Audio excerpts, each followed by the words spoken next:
This news sponsored by நமக்கு ஒரு சொந்த வீடு இருக்கணும் அப்படிங்கிறதுதான் இங்க பல பேரோட கனவா இருக்கு. பாண்டிச்சேரிக்கு பக்கத்திலேயே மனை இருக்கணும், சுத்தி குடியிருப்புகள் இருக்கணும், அனைத்து அடிப்படை வசதிகளும் இருக்கணும், முக்கியமா விலையும் கம்மியா இருக்கணும். இப்படி ஒரு மன கிடைக்குமான்னு தானே யோசிக்கிறீங்க?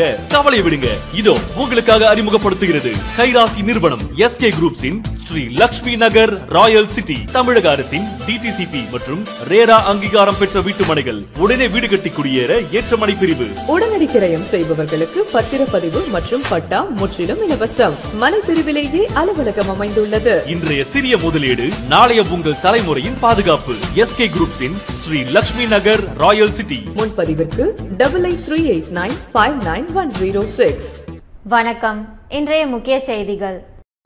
அமைச்சர் ஜான்குமார் அவரது பேத்தி தியானா ஜொலி பிறந்தநாளை முன்னிட்டு காமராஜர் நகரில் அமைந்துள்ள இலவச அன்னதான கூடத்தில் பொதுமக்கள் மத்தியில் அமைச்சர் ஜான்குமார், பாட்டி லதா ஜான்குமார், அப்பா ரிச்சர்ட் ஜான்குமார் MLA, அம்மா நான்சி, தாத்தா பாஸ்கர் ஆகியோர் முன்னிலையில் பிறந்த நாள் கேக் வெட்டி அனைவருக்கும் மழலை தியானா ஜொலி கேக் ஊட்டி மகிழ்ந்தார். தாத்தா அமைச்சர் ஜான்குமார் பிறந்தநாள் வாழ்த்து பாடல் பாடி மகிழ்ச்சியை வெளிப்படுத்தினார். நெல்லித்தோப்பு தொகுதி பாஜக தொகுதி தலைவர் விஜயராஜ் மழலை தியானா ஜொலிக்கு பிறந்தநாள் பரிசு வழங்கி வாழ்த்து கூறினார். மேலும் பேத்தி பிறந்த நாளை முன்னிட்டு அமைச்சர் ஜான்குமார் காமராஜர் தொகுதி இலவச அன்னதான கூடத்தில் கோழி கறி குழம்புடன் குடும்பத்தோடு வந்து அனைவருக்கும் உணவு பரிமாறி மகிழ்ந்தார்கள். அமைச்சர் ஜான்குமார் அலுவலகத்தில் இலவச அன்னதான கூடத்தில் இலவச அன்னதான திட்டத்தை தொழிலதிபர் ஜோஸ் சார்லஸ் மார்டின் நிர்வாக குழு தலைவர் லீமா ரோஸ் மார்டின் அவர்களின் திருக்கரங்களால் துவங்கி வைக்கப்பட்ட அன்னதானம் புதுவையில் மட்டுமல்லாமல் இந்தியா முழுவதிலும் உள்ள மக்களால் போற்றப்பட்டு வருகின்றது. தற்பொழுது கொடைவள்ளல் ஜான்குமார் இதய தெய்வமும் தொழிலதிபர் மார்டின் மற்றும் ஒட்டுமொத்த கொடையாளர் ஜோஸ் சார்லஸ் மார்டின் அவர்களின் ஆசியுடன் பாகூர் தொகுதியில் உள்ள ஏழை மக்கள் தினந்தோறும் பசியார இலவச அன்னதான திட்டத்தை சமூக சேவகரும் AJK நெட்வொர்க்கின் உரிமையாளருமான ரீகன் ஜான்குமார் இன்று பாகூர் கிராம பகுதிகளில் இலவச அன்னதான கூடத்தை துவக்கி வைத்தார். அதன் முதற்கட்டமாக இன்று அன்னதானம் துவங்கப்படும் இடங்கள் மணப்பட்டு முத்துமாரியம்மன் கோவில் அருகிலும், மூர்த்திக்குப்பம் முருகன் கோவில் அருகிலும், உச்சிமேடு கோவில் திடல் அருகிலும், பெரிய ஆராய்ச்சிக்குப்பம் கோவில் அருகிலும், சின்ன ஆராய்ச்சிக்குப்பம் மாரியம்மன் கோவில் அருகிலும், மேல்பரிக்கல்பட்டு கோவில் அருகிலும், கன்னியக்கோவில் வீதி பாகூர் மாரியம்மன் கோவில் அருகிலும், லெனின் நகர் பாகூர் சமுதாய நலக்கூடம் அருகிலும், பாகூர் லெனின் நகர் மாரியம்மன் கோவில் அருகிலும், குருவினத்தம் பெரியார் நகர் சந்திப்பிலும், இருளஞ்சந்தை தண்ணீர் தொட்டி அருகிலும், கடுவனூர் அம்பேத்கர் சிலை அருகிலும், கடுவனூர் பிள்ளையார் கோவில் அருகிலும் துவங்கி வைக்கப்பட்டது. இறுதியாக பாகூரில் உள்ள கிராம பகுதிகளில் உள்ள பெண்கள் திரண்டு வந்து ரீகன் ஜான்குமார் அவர்களுக்கு சால்வை அணிவித்து வாழ்த்து கூறினார்கள். பிம்ஸ் மருத்துவமனை செவிலியர் கல்லூரியில் பட்டமளிப்பு விழா கல்லூரி அரங்கில் நடைபெற்றது. கல்லூரி சேர்மன் டாக்டர் ஜேக்கப் தலைமை தாங்கினார்.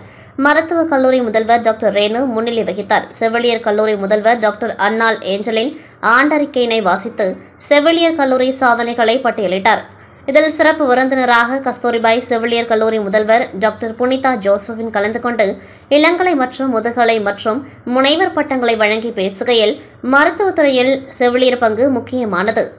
இளங்கலை படிப்புக்கு பின்னர் செவிலியர்கள் முதுகலை மற்றும் ஆய்வு படிப்பு உள்ளிட்ட மேல் படிப்புகளில் கவனம் செலுத்த வேண்டும் என்று குறிப்பிட்டார். பின்னர் மாணவ மாணவிகள் செவிலியர் கண்காணிப்பாளர் கலைவாணி தலைமையில் உறுதிமொழி எடுத்துக் கொண்டார்கள். பட்டம் பெற்ற மாணவ மாணவிகள் பிம்ஸ் பதிவாளர் டாக்டர் அனில் பூர்த்தி, மருத்துவ கண்காணிப்பாளர் டாக்டர் பீட்டர் மனோகரன் வாழ்த்து பேசினர். பின் பல்கலைக்கழக அளவில் பல்வேறு பாடப்பிரிவுகளில் சிறப்பு தேர்ச்சி பெற்ற இளங்கலை மாணவி அபிகல் காருண்யா மற்றும் முதுகலை மாணவி ஆரோக்கிய சகாயராணி, இளங்கலை பட்ட மேற்படிப்பு மாணவி தமிழ்வாணி ஆகியோரை கல்லூரியின் சேர்மன் ஜேக்கப், சிறப்பு விருந்தினர் புனிதா ஜோசபின் ஆகியோர் சான்றிதழ் மற்றும் பதக்கம் வழங்கி கௌரவித்தார்கள். விழாவில் செவிலியர் கல்லூரி பேராசிரியர்கள் மலர்விழி, சுஜாதா, பவானி, ஜெயசங்கரி, பிம்ஸ் பொது மேலாளர் ஜார்ஜ் தாமஸ், மாணவ மாணவிகளின் பெற்றோர்கள் கலந்து கொண்டார்கள். முடிவில் உதவி பேராசிரியர் ஜாக்குலின் நன்றி கூறினார். I also welcome Mr. P.G. Thomas, GM Finance and Admin, and Mr. George Nina, CFO. I extend a warm welcome, offer a cordial welcome.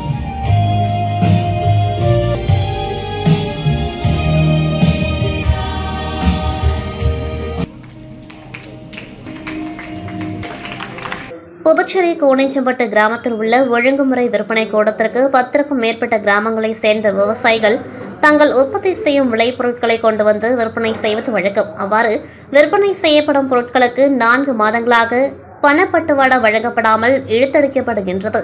இது தொடர்பாக ஒழுங்குமுறை விற்பனை கூடத்தின் கண்காணிப்பாளருக்கு புகார் கொடுத்தும் அவர் நடவடிக்கை எடுக்கவில்லை. இது தொடர்பாக வேளாண் துறை செயலருக்கு விவசாயிகள் சார்பில் புகார் கடிதம் கொடுத்த நிலையில் கண்காணிப்பாளர் நேரடியாக வழக்கறிஞர் மூலம் மிரட்டல் விடுத்துள்ளார். இதனை கண்டித்தும் விவசாயிகள் விளைபொருட்களுக்கு பணப்பட்டுவாடா வழங்கப்படாததை கண்டித்தும் விவசாயிகள் திருக்குனூர் கடைவீதியில் ஊர்வலமாக வந்து ஒழுங்குமுறை விற்பனை கூடத்தை முற்றுகையிட்டு போராட்டத்தில் ஈடுபட்டனர்.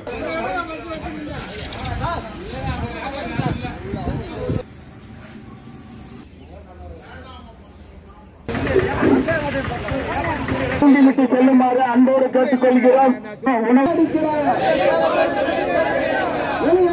சென்னை புரட்சி அடிப்படை மாவட்டத்தில் இருக்கின்ற செயலாளரிடம் மனு அளித்தோம். அந்த மனுவுக்கு எங்கள் மீது சட்ட ரீதியான நடவடிக்கை எடுப்போம் என்று ஒரு மிரட்டல் விட்டு வழக்கறிஞர் நோட்டீஸ் அனுப்பியுள்ளார். அகில இந்திய கிறிஸ்தவ முன்னேற்ற கழகத்தின் புதுவை மாநில ஆலோசனைக் கூட்டம் மம்பாக்கீரபாளையம் பகுதியில் இயங்கி வரும் திருச்சபையில் நடைபெற்றது. இந்த கூட்டத்தில் அகில இந்திய கிறிஸ்தவ முன்னேற்ற கழகத்தின் நிறுவனர் தேசிய தலைவர் டாக்டர் சக்கரவர்த்தி கலந்து கொண்டு உறுப்பினர்களுக்கு அடையாள அட்டை வழங்கி சிறப்புரையாற்றினர். அதில் இந்தியா முழுவதும் திருச்சபைகளை இடிப்பதும் மற்றும் போதகர்களை அடித்து துன்புறுத்துவதை கண்டித்து அறிக்கை வெளியிட்டதோடு மத்திய ஆளும் பாஜக அரசின் கண்டனத்தை தெரிவித்தார். பாஜக அரசு கிறிஸ்தவர்களின் மீது நடத்தப்படும் தாக்குதலை உடனடியாக நிறுத்த வேண்டும், கிறிஸ்தவ மதத்தினருக்கு எதிராக செயல்படும் மத்திய அரசை கண்டித்து கண்டன உரையாற்றினர்.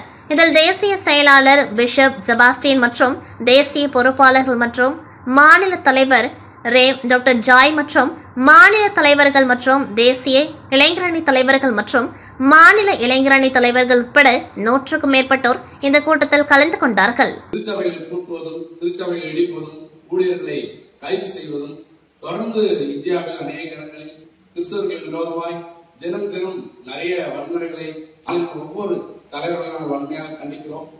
காரைக்கால் அடுத்த திருநள்ளாறு பகுதியில் உள்ள பிரபல தனியார் டைல்ஸ் தொழிற்சாலையில் நேற்று முன்தினம் திடீரென எந்த முன்னறிவும் இல்லாமல் 36 தொழிலாளர்களை கட்டாய ஓய்வு என்ற அடிப்படையில் பணி நீக்கம் செய்து தொழிற்சாலை நிர்வாகம் தொழிலாளர்களை வெளியேற்றியதால் அதிர்ச்சி அடைந்தனர். இதனையடுத்து 36 தொழிலாளர்களை பணி நீக்கம் செய்த தனியார் டைல்ஸ் தொழிற்சாலை கண்டித்து 200க்கும் மேற்பட்ட டைல்ஸ் தொழிற்சாலை ஊழியர்கள், தொழிற்சங்க நிர்வாகிகள் மற்றும் பல்வேறு அரசியல் கட்சியினர் காரைக்கால் கும்பகோணம் செல்லும் மாநில நெடுஞ்சாலையில் 1 மணி நேரத்திற்கு மேலாக சாலை மறியலில் ஈடுபட்டனர். இதனால் பகுதியில் போக்குவரத்து பாதிக்கப்பட்டுள்ளது. இதனையடுத்து சம்பவ இடத்திற்கு வந்த போலீசார் மற்றும் தொழிலாளர் துறை அதிகாரிகள் போராட்டத்தில் ஈடுபட்டவர்களிடம் பேச்சுவார்த்தை செய்ததை அடுத்து அவர்கள் அங்கிருந்து கலைந்து சென்றனர்.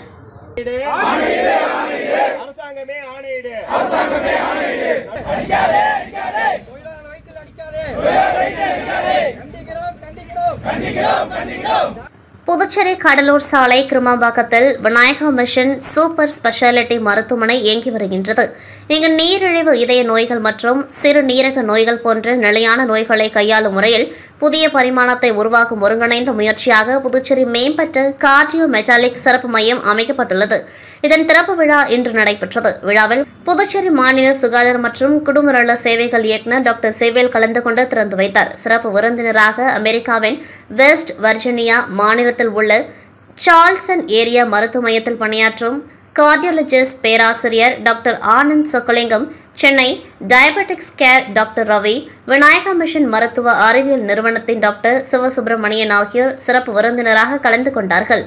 தொடர்ந்து கார்டியாலஜிஸ்ட் பேராசிரியர் டாக்டர் ஆனந்த் சொக்கலிங்கம் நிருபர்களிடம் கூறுகையில், உடல் பருமன், தொடர் நோய், இரத்த அழுத்தம், நீரிழிவு, புகை மற்றும் மது பழக்கத்தால் இருதய வயது அதிகரித்து ஆயுள் குறைகின்றது.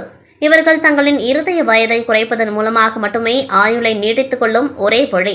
இதற்கான சிகிச்சை முறைகள் அமெரிக்காவில் இருந்து வருகின்றது. இந்த சிகிச்சையின் மூலமாக 70 வயதுள்ள ஒரு நபரின் இருதய செயல்பாடு 40 வயதிற்கு இணையாக மாறிவிடும். தற்பொழுது மருத்துவமனையில் துவங்கப்பட்டுள்ள புதுச்சேரி மேம்பட்ட இருதய வளர்ச்சிதை மற்றும் சிறப்பு சிகிச்சை மையத்தில் இருதய வயதை கண்டறிந்து உடல் ஆரோக்கிய சிகிச்சை அளிக்கப்பட உள்ளது. இதில் இருதயத்தின் செயல்பாட்டு நிலையை கண்டறிந்து புதிய தொழில்நுட்பங்கள், பயிற்சிகள் மூலமாக அவர்களின் இருதய செயல்பாட்டை புதுப்பித்து இருதய வயதை குறைத்து ஆயுளை நீட்டிக்க முடியும் என்றார்.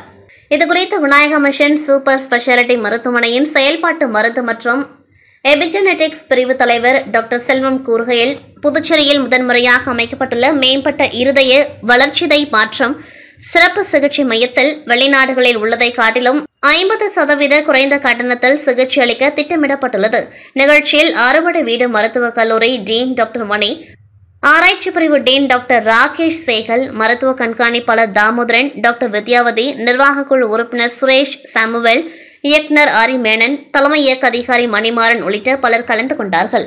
திருவள்ளுவர் கூறியது போல் நோய் நாடி நோய் முதல் நாடி அது தனிக்கு வயதை நிர்ணயிப்பது, அதற்கான டெஸ்ட் என்ன பண்ணணும், அதை எப்படி குறைக்கலாம், இதுதான் 25 ஆண்டுகளா நான் செய்யற ஆராய்ச்சி. கணவனோ மனைவியோ பிள்ளைகளோ பேர பிள்ளைகளோ சேர்ந்து இதில் பங்கேற்கும் போது ஹெல்த்தை ரொம்ப அழகா 3 லட்சம் ரூபாய் பக்கம் பண்றாங்க. புதுச்சேரி முதல்வர் ரங்கசாமியின் 75வது பிறந்தநாள் விழா வருகின்ற 4ஆம் தேதி பவள விழாவாக கொண்டாட இருக்கின்றனர். எனவே அவரது பிறந்தநாளை முன்னிட்டு என்ஆர் காங்கிரஸ் கட்சியின் மணவெளி தொகுதி தலைவரும் கேகேடி டிராவல்ஸ் உரிமையாளருமான குமரவேல் என்ற குமரேசன் தலைமையில் மணவெளி தொகுதி முழுவதும் அன்னதானம் வழங்கி வருகின்றனர். அதன் ஒரு பகுதியாக இன்று மணவெளி தொகுதி ஓடைவெளி கிராமத்தில் எழுந்தருளி உள்ள ஸ்ரீ பெரம்படி மாரியம்மன் கோவில் எதிரே சுமார் 500க்கும் மேற்பட்ட பக்தர்கள் மற்றும் பொதுமக்களுக்கு அன்னதானம் வழங்கி சிறப்பித்தார். மேலும் இந்நிகழ்ச்சியில் ஊர் பஞ்சாயத்து தலைவர் கோபி, மணவெளி தொகுதி என்ஆர் காங்கிரஸ் இளைஞரணி தலைவர் ரவிசங்கர் ஆகியோர் முன்னிலை வகித்தனர். மேலும் இவ்விழாவில் ஏராளமான என்ஆர் காங்கிரஸ் கட்சி நிர்வாகிகள், ஊர் முக்கியஸ்தர்கள், பொதுமக்கள் பலர் உடன் இருந்தனர்.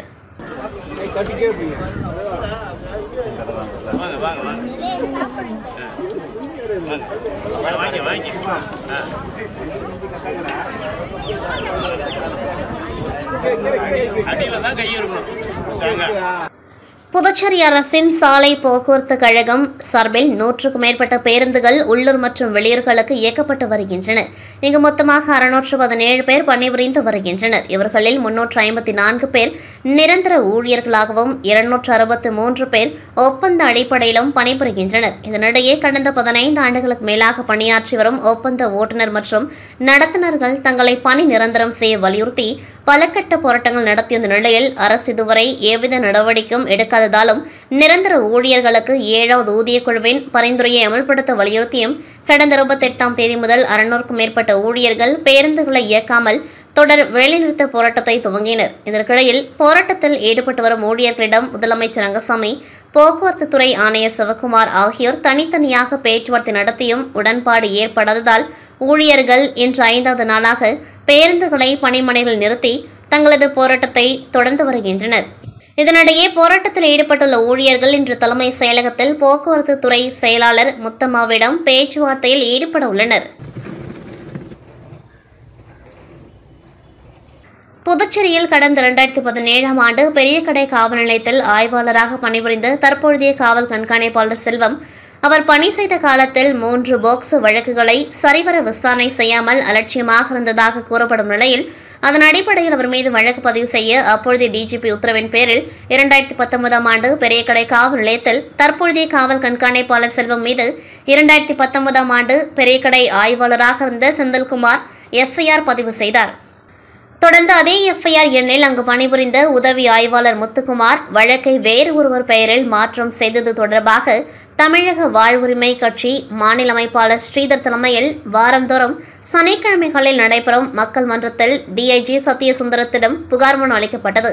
மேலும் இது தொடர்பாக விரைந்து நடவடிக்கை எடுக்க கோரி சென்னை உயர்நீதிமன்றத்தில் தமிழக வாழ்வுரிமை கட்சியின் புதுச்சேரி மாநில அமைப்பாளர் ஸ்ரீதர் தலைமையில் வழக்கும் தொடரப்பட்ட நிலையில் நேற்று காலை தமிழக வாழ்வுரிமை கட்சியின் புதுச்சேரி மாநில தகவல் தொழில்நுட்ப பிரிவு நிர்வாகி பாபு உதயஞ்சலை காவல் நிலையத்திற்கு சென்று ஆய்வாளர் செந்தில்குமாரிடம் தனியாக பேச வேண்டும் என தெரிவித்ததை அடுத்து ஆய்வாளர் செந்தில்குமார் தனது அறைக்கு பாபுவை அழைத்து பேசியுள்ளார். அப்பொழுது பாபு புதுச்சேரி காவல்துறை எஸ்பி செல்வம் மீது நீதிமன்றத்தில் தொடரப்பட்ட வழக்கை வாபஸ் பெறுவதோடு அது சம்பந்தமாக எவ்வித அடுத்த கட்ட நடவடிக்கைகளிலும் ஈடுபடாமல் இருக்க 1 கோடி ரூபாய் எஸ்பி செல்வத்திடம் வாங்கி தருமாறு மிரட்டல் விடுத்ததாக கூறப்படுகின்றது. இதனால் அதிர்ச்சி அடைந்த ஆய்வாளர் செந்தில்குமாரிடம் ஏற்கனவே கண்காணிப்பாளர் செல்வம் 60 லட்சம் தருவதாக தெரிவித்ததாகவும், ஆனால் அவர் இதுவரை பணம் தரவில்லை, எனவே நீங்கள் பேசி அந்த பணத்தை வாங்கித்தர வேண்டும் என பாபு கேட்டதாக தெரிகிறது. மேலும் இந்த விவகாரத்தில் உங்களுக்கு எந்த பிரச்சனையும் வராமல் பார்த்துக் கொள்வதாகவும், இந்த விவகாரம் தொடர்பாக தமிழக வாழ்வுரிமை கட்சி புதுச்சேரி மாநில அமைப்பாளர் ஸ்ரீதர் தங்களிடம் பேசி பணத்தை பெற்றுத்தர கூறியதாகவும் மிரட்டும் தோணையில் பாபு பேசியதாக கூறப்படுகின்றது. மேலும் இதேபோன்று புதுச்சேரியில் பிரபல மருத்துவமனை மிரட்டி 30 லட்சம் ரூபாய் பணம் பெற்றதாகவும், அது மட்டுமின்றி ரெஸ்டோ பார் உரிமையாளர்களை மிரட்டி பல லட்சம் பணம் பறித்ததாகவும் பாபு ஆய்வாளர் செந்தில்குமாரிடம் தெரிவித்ததாக கூறப்படுகின்றது. அனைத்து உரையாடல்களையும் ஆய்வாளர் செந்தில்குமார் அவரின் செல்போனில் ஆடியோவாக பதிவு செய்த நிலையில் மிரட்டல் விடுத்த தமிழக வாழ்வுரிமை கட்சி நிர்வாகி பாபுவை காவல் நிலையத்திலேயே சிறைப்பிடித்து காவல் கண்காணிப்பாளர் செல்வம் மீது சமூக வலைதளத்தில் அவதூறு பரப்புவதாகவும், காவல் நிலைய அதிகாரியை பணி செய்ய விடாமல் தடுத்ததோடு மிரட்டி பணம் பறிக்கும் செயலில் ஈடுபட்டதாக அவர் மீதும் தமிழக வாழ்வுரிமை கட்சியின் புதுச்சேரி மாநில அமைப்பாளர் ஸ்ரீதர் மீதும் வழக்கு பதிவு செய்தனர். இதனிடையே பாபுவை காவல் நிலையத்தில் சிறைப்பிடித்த பொழுது தமிழக வாழ்வுரிமை கட்சியின் மாநில அமைப்பாளர் ஸ்ரீதர் தனது ஆதரவாளர்களுடன் உதயஞ்சாலை காவல் நிலையத்தை முற்றுகையிட்டு வாக்குவாதத்தில் ஈடுபட்டார். ஆனால் இந்த வழக்கில் தன் மீதும் வழக்கு பதிவு செய்யப்பட்டுள்ளது என தெரியவந்ததை அடுத்து அங்கிருந்து புறப்பட்டு தலைமறைவானார். தொடர்ந்து இந்த வழக்கு தொடர்பாக முதுநிலை காவல் கண்காணிப்பாளர் நித்யா ராதாகிருஷ்ணன் நேரில் வந்து விசாரணை நடத்திய பொழுது தமிழக வாழ்வுரிமை கட்சியின் மாநில அமைப்பாளர் ஸ்ரீதர் மற்றும் அதன் நிர்வாகி பாபு ஆகியோர் பலரை மிரட்டி பல லட்சம் பணம் பறித்தது தெரியவந்ததாக கூறப்படுகின்றது. மேலும் காவல்துறை அதிகாரிகளையே காவல் நிலையத்திற்குள் புகுந்து 1 கோடி பணம் கேட்டு மிரட்டிய சம்பவம் புதுச்சேரியில் பரபரப்பை ஏற்படுத்திய நிலையில் இவ்வழக்கில் தலைமறைவாக உள்ள தமிழக வாழ்வுரிமை கட்சியின் புதுச்சேரி மாநில அமைப்பாளர் ஸ்ரீதரை காவல்துறையினர் வலைவீசி தேடி வருகின்றனர். இதனிடையே தலைமறைவாக உள்ள தமிழக வாழ்வுரிமை கட்சியின் அமைப்பாளர் ஸ்ரீதர் வீடியோ ஒன்றை வெளியிட்டுள்ளார். அந்த வீடியோவில் அவர் கூறியிருப்பதாவது, தங்கள் மீது எந்த தவறும் இல்லை என்றும் முறைகேட்டில் ஈடுபட்ட காவல்துறை அதிகாரிகள் மீது நடவடிக்கை எடுக்க கோரி நீதிமன்றத்தில் வழக்கு தொடர்ந்ததால் தங்கள் மீது போலீசார் திட்டமிட்டு பொய் வழக்கு தொடுத்துள்ளதாகவும், இதனை நீதிமன்றத்தில் சட்ட ரீதியாக எதிர்கொள்வோம் என தெரிவித்துள்ளார்.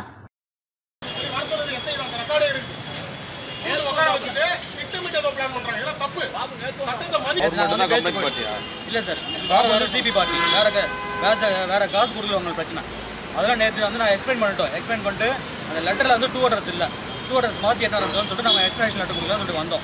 இன்றைக்கி அதுதான் அவர் வந்தவரை பிடிச்சி உட்கார வச்சுருக்கோம். எல்பி செந்தில்குமார், தீனகர் இன்ஸ்பெக்டர் 3 பேர் வந்து எம்எல்ஏ ஆஃபீஸில் இது திடீர்னு எம்எல்ஏ கூட நான் போனப்போ இவங்க முன்பு உட்காந்துருந்தாங்க. நான் கிளம்ப முதலில் உட்கார சொல்லி என்கிட்ட பஞ்சாயத்து பேசுனாங்க. நான் சொன்னேன் முடியாது, தப்புனா தப்பு தான், அதனால் கோர்ட்டில் பார்த்துக்கிறேன், நீங்கள் எங்கே பார்த்து சட்டப்படி பார்த்துக்கிறேன்னு சொல்லிட்டு ஏஞ்சி வந்துட்டாங்க. இத்துடன் செய்திகள் நிறைவடைகின்றன. நன்றி, வணக்கம்.